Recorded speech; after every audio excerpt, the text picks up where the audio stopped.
Hablamos el otro día de unos libros cuyo autor yo no recordaba, unos libros acerca de la Patagonia, pero también de los canales fueguinos, de los indios de aquellos canales, los yaganes, los onas, que no eran de los canales, sino del interior de la Isla Grande, y también de los alcalufes, creo que son los otros. Bueno, yo no me acordaba el nombre del libro. Bueno, vamos a hablar hoy de algunas cosas que provienen de ese libro. Y tienen que ver, creo que tienen que ver, con el lenguaje de los yaganes, unos indios que andaban siempre en canoa, ya vamos a ver.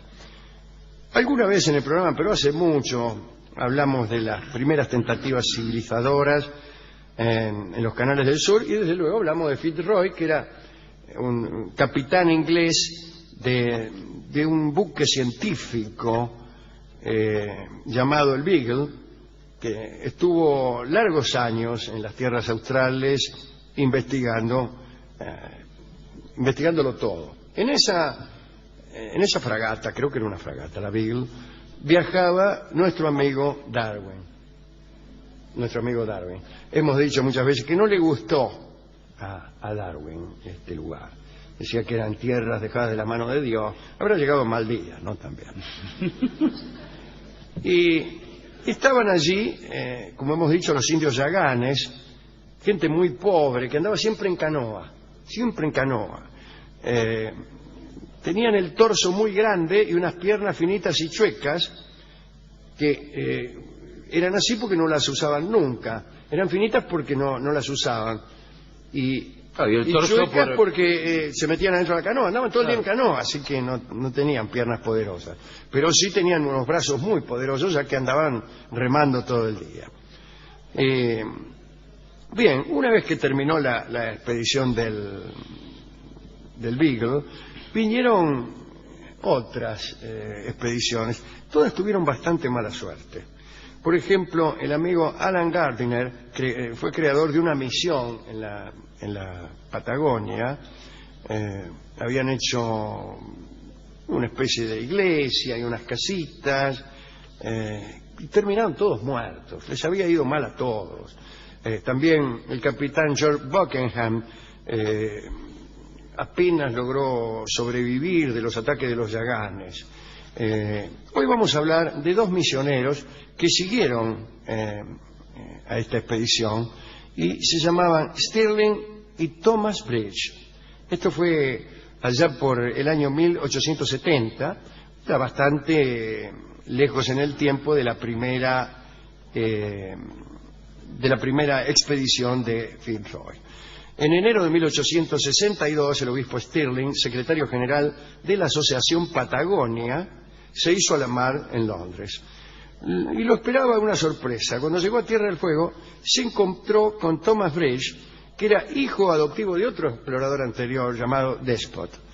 En realidad este hombre se llamaba Bridge, que desde luego es puente en inglés, porque su padre adoptivo, Despot, lo había encontrado muerto de hambre bajo un puente de Londres y le puso como apellido Bridge. Bueno, parece que este Thomas Bridge, ayudado por una pareja de yaganes que se llamaban Ococo y Ganilena, sí. Ococo Silly y Ganilena, se había entretenido en tantos años de soledad en tierras para él hostiles y casi sin ver a ningún occidental, o sin ver a ningún occidental. Occidental está mal dicho, ya que esas tierras eran muy occidentales. Ninguno europeo debería ser. Había adquirido una cierta destreza en el manejo del idioma yagán. Los tipos le habían enseñado a Bridge el idioma yagán. Bueno, cuando llegó Stirling, Bridge le demostró sus conocimientos.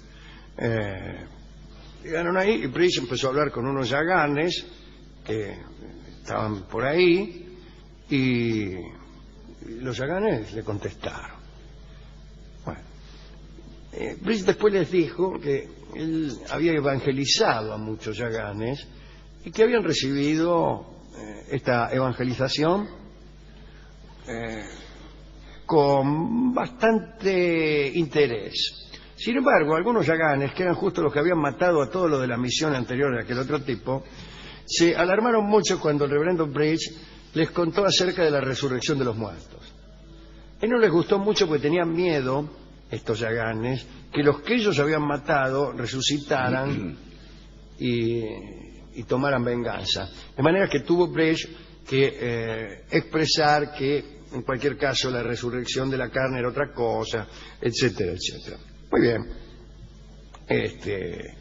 El caso es que Stirling empezó a establecer ahí al margen del canal de Beagle un sitio para evangelizar todavía mejor a los yaganes. Eligió un sitio sobre la costa norte que los yaganes llamaban Ushuaia. Este nombre está compuesto por las palabras Ushu, que significa penetrante en dirección al oeste, como sabe cualquiera que domine el idioma yagán. El idioma yagán es muy fácil. Ah, sí. Penetrante en dirección al oeste se dice Ushu, sí, y todo por el estilo. En cuanto al otro pedazo de la palabra, proviene de Naya, que quiere decir bahía en yagán.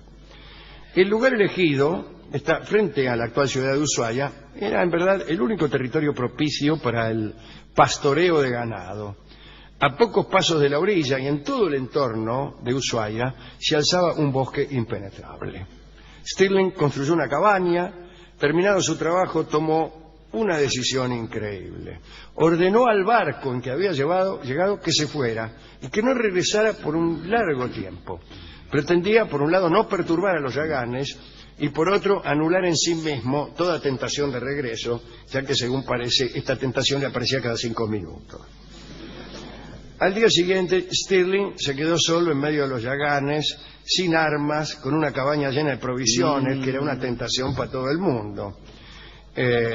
¿Armas? Pocas. Pero Stirling lo fue calmando a los yaganes, calmó sus enojos. Es lindo, pues, una canción criolla. Y les enseñó a cantar. Distribuyó alimentos paternalmente, salió a cazar con ellos, construyó canoas y al final se olvidó un poco del peligro que representaba la convivencia con aquella tribu. 7 años más tarde apareció en el horizonte la silueta de una nave que lo venía a buscar Stirling. Cumplieron, no vengan por un buen tiempo, 7 años. Bueno, habían traído, por si lo encontraban vivo, con decoraciones, un nombramiento, lo nombraban primer obispo con jurisdicción sobre las misiones anglicanas de Chile y Argentina, y volvió a Europa. Se le ocurrió repetir un experimento que ya había hecho Fitzroy. Fitzroy se había llevado a 3 yaganes a Londres y luego los había traído de vuelta. El experimento no resultó muy bien. Stirling se llevó otros 3 yaganes llamados Urupa, Chitoy y Jack. Tampoco le fue muy bien. ¿En qué sentido? En este sentido. El cuerpo del yagán nunca pudo acostumbrarse al vestido, ni tampoco al refinado alimento europeo. Al regresar a Tierra del Fuego murieron los 3. Los yaganes necesitaban conservarse desnudos para soportar el clima polar. En verdad lo que hacían era untarse con grasa de ballena o de algún pez para protegerse del frío. Las ropas no les servían, almacenaban sobre su cuerpo la humedad helada, la suciedad, y les hacían mal. Muy bien, en la reunión plenaria de la Sociedad Misionera Sudamericana en Londres, Stirling recomendó a Thomas Bridge, aquel hombre del que hablamos al principio, para ocupar el lugar que él había abandonado. Y así es entonces cuando en 1870 llega Thomas Bridge al lugar elegido en el canal de Beagle. Al año siguiente ya podían verse algunas casas. Bridge se alojaba con su familia, había un carpintero, también un maestro de escuela, y entre ellos empezaron a escribir el famoso diccionario de Thomas Bridge, el diccionario Yagán inglés. Bridge estaba impactado ante la eficiencia idiomática de los yaganes. Era un pueblo muy pobre, muy mísero, vivían en chozas que solo abandonaban cuando la basura y los detritos empezaban a crecer en altura. Entonces no limpiaban, sino que construían otra cabaña. Y ahí se pasaban en cuclillas alrededor de una fogata. La religión que tenían no les recomendaba ningún comportamiento moralmente bueno, practicaban el robo. Pero al pasar tantas horas cerca de una hoguera, la única diversión era hablar. y tenían entonces una lengua increíblemente rica. Esto había fascinado a Bridge. El lenguaje era, sin embargo, de difícil captación. Por un lado, no tenían escritura, y por el otro, desconocían la existencia de términos independientes, de cada palabra. No podían pronunciar un término separadamente. Su discurso era continuado y era difícil interrogar al respecto a los yaganes. Los tipos decían como un pintoresco broche, pero no sabían dónde terminaba una palabra y dónde terminaba dónde empezaba la otra. No había tampoco, como hemos contado el otro día, nombres abstractos.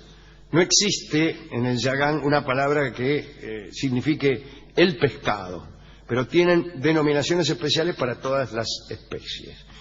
Esto sucede, insisto, a pesar de algunas divergencias con algún oyente, sucede con idiomas que son poco analíticos. Bueno, el amigo Thomas Bridge, con gran paciencia, preparó primero un alfabeto fonético. Se hacía repetir las frases muchas veces por los indios que pensaban que era sordo el tipo.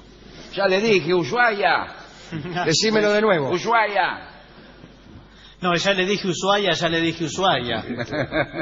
Todo junto. Bueno, finalmente terminó el diccionario y el tomo resultante fue un corpus de 32.000 palabras. 32.000. Es mucho. También, no es mucho, un idioma es mucho. De los grandes idiomas de Occidente, diccionario bueno, muy bueno de castellano puede tener 55.000 palabras. Así que calcule, ¿no? Tradujo entonces el Evangelio de San Lucas, el de San Juan. Cuando vino Stirling a hacer una inspección, vio que en el lugar, en su cabaña, alrededor, había una villa de casas blancas arrimadas a un campanario. Cada casa tenía un frente adornado, con un jardincito. En los fondos tenían huertas con verdura. La población parecía limpia y ordenada. Una maravilla. Pero lo que ocurría con los yaganes era alarmante. Durante su viaje de 1828, ahí con la Beagle, Darwin había señalado en los canales fueguinos la presencia de 3.000 indígenas. En junio de 1874, Bridge hizo un censo y solo había 949. En marzo del siguiente año, a consecuencia de una epidemia de sarampión, quedaron solo 523 yaganes. Se ha dicho que eran en extremo vulnerables a ciertas enfermedades como la viruela, la tuberculosis y el sarampión. Se dice también que la influencia civilizadora alteró profunda y mortalmente sus costumbres. De cualquier modo, el yagán nunca había tenido larga vida. Los hombres no llegaban a ser abuelos. Tanto es así que esa palabra no aparece en el diccionario yagán, porque era inconcebible que alguien viviera tanto. Así que no había una palabra que designara abuelo. Así, acurrucados, confinados a habitaciones que apestaban, transformados en seres sedentarios, fueron perdiendo la energía vital que habían adquirido en las fatigas de la vida nómade. Eran más saludables cuando tenían que pescar desde la canoa y fueron presa de las enfermedades que acabaron con ellos. No solo eso, sino que principalmente cuando el mundo europeo se encontró con el mundo americano, hubo un intercambio de microbios, de enfermedades, de virus, qué sé yo, cómo llamarlo. Y ese intercambio fue desfavorable para muchas tribus y es la principal causa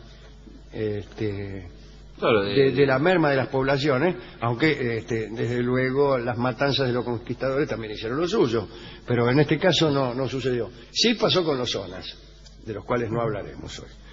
Bueno, desde 1870 los yaganes habían sido provistos por los misioneros de unos certificados que traían colgando en una bolsa impermeable, y en una tarjeta se guardaba el nombre del indígena y un texto en donde se daban instrucciones acerca de la forma de tratarlos a fin de evitar reacciones violentas. Es bueno que todos nosotros tuviéramos. ¿Cómo? Sí, Por ejemplo, usted es una mina. En una mina se cuelga aquí una tarjetita que se instrucciones para el tipo que se la levantare. Está bien. El señor... sea cortés.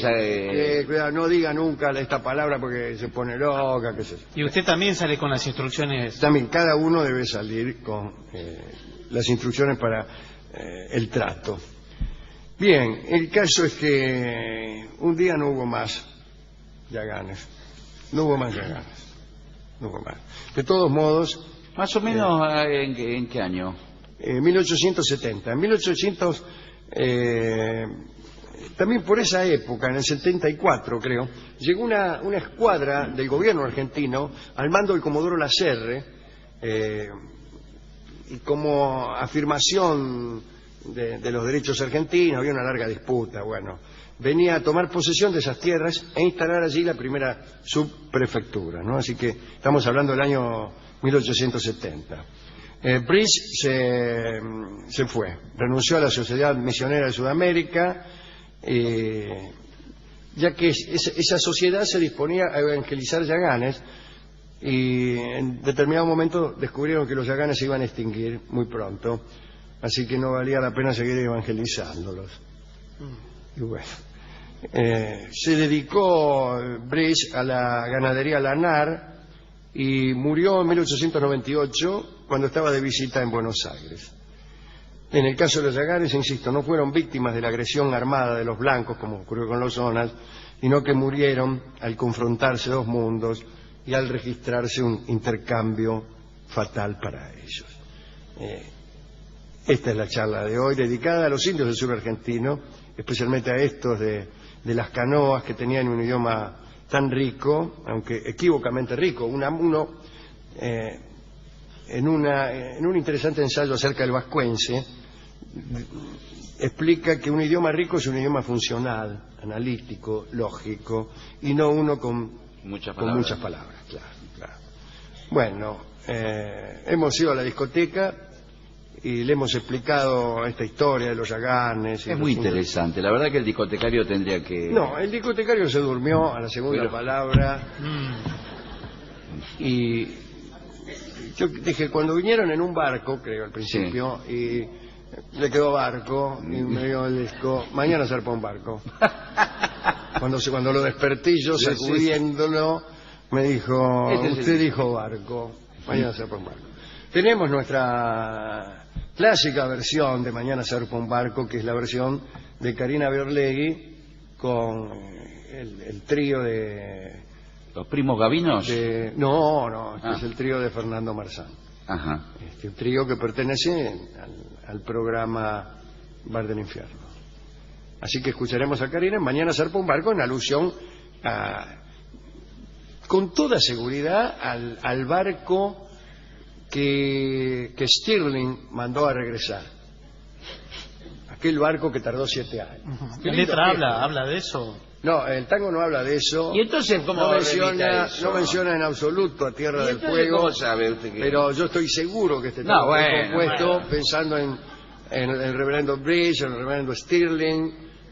¿Lo menciona la letra? No lo menciona. Bueno, no lo señor. menciona. Lo más parecido que menciona es el mar. Bueno. Cuando uno dice el mar, ¿en qué piensa uno? En el mar. En el mar. Pues ¿por qué no en los canales fueguinos? Bueno. Yo oigo mar y ya los Yaganes. Oigo mañana zarpa un barco, extinción de los Yaganes. Adelante entonces con Mañana zarpa un barco, el tango de Lucio de Mare.